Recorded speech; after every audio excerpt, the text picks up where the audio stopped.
పశ్చిమ గోదావరి జిల్లాలో కార్ పంట కాలువలోకి దూసుకెళ్లింది. నిడదవోలు మండలం గోపవరం దగ్గర ఈ ఘటన జరిగింది. కాలువలో కారును గుర్తించిన స్థానికులు పోలీసులకు సమాచారం ఇచ్చారు. సంఘటనా స్థలానికి చేరుకున్న పోలీసులు కారును పరిశీలించారు. అయితే అందులో ఎవరూ లేకపోవడంపై అనుమానాలు వ్యక్తమవుతున్నాయి. కారులో ఉన్న వాళ్లంతా గల్లంతయ్యారా అన్న అనుమానాలు వ్యక్తమవుతున్నాయి. కొవ్వూరుకు చెందిన పత్తి వరలక్ష్మి పేరు మీద ఈ కారు రిజిస్టర్ అయినట్టు గుర్తించారు పోలీసులు. ముప్పవరం నుంచి విజయేశ్వరం వైపు ఈ కారు వెళుతున్నట్టు తెలుస్తోంది.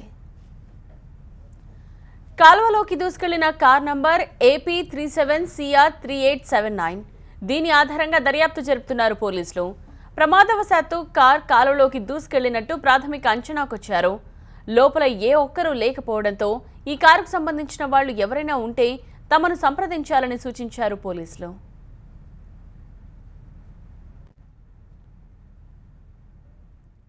ఈ ఘటనకు సంబంధించిన పూర్తి సమాచారం తెలుసుకుందాం. మా ప్రతినిధి రవి అందిస్తారు.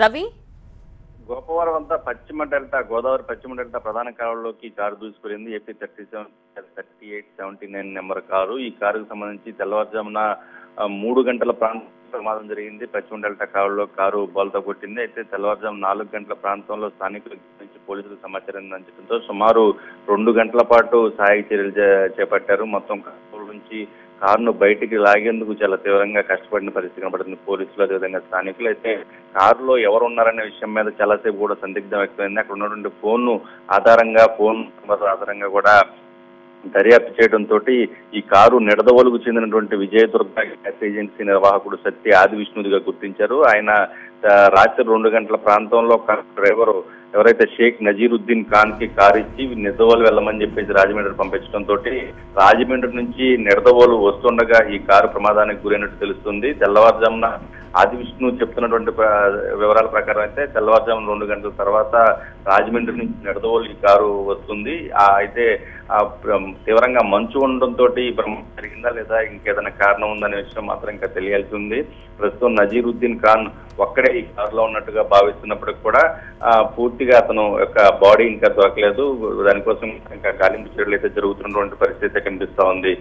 ఈస్ట్ గోదావరి అదేవిధంగా వెస్ట్ గోదావరికి సంబంధించినటువంటి గ్యాస్ డీలర్ల సమావేశం రాజమండ్రిలో ఉండటంతో దానికి సంబంధించిన ఏర్పాట్ల నిమిత్తం ఆది విష్ణు నిన్న రాజమండ్రి వెళ్ళడం జరిగింది. తిరుగు నజీరుద్దీన్ ఖాన్ కి ఈ షారుఖ్ ఇతను కూడా సమిత్రిగూడెంకి చెందిన అతని వ్యక్తి ఇతనికి కారు ఇచ్చి పంపించాను అని చెప్పేసి ఆది విష్ణు చెప్తున్నారు. ఈ తిరిగి వస్తుండగా నిడదవోలు వస్తుండగా అయితే ప్రమాదం జరిగింది. దీనిపైన నిడదవోలు పోలీసులు కేసు నమోదు చేసి దర్యాప్తు చేస్తున్న పరిస్థితి. నజీరుద్దీన్ ఖాన్ ఒక్కడే ఉన్నాడా కారులో, ఎవరన్నా జనరల్ గా అయితే రాత్రిపూట ఎవరైనా లిఫ్ట్ అడిగినా లేదు ప్రయాణం కోసం లేని సందర్భంలో ఎక్కించుకుంటూ ఉంటారు. మరి ఎవరైనా ఉన్నారనే విషయం కూడా ఇంకా తేలాల్సిన అవసరం అయితే ఉంది. Thank you Ravi.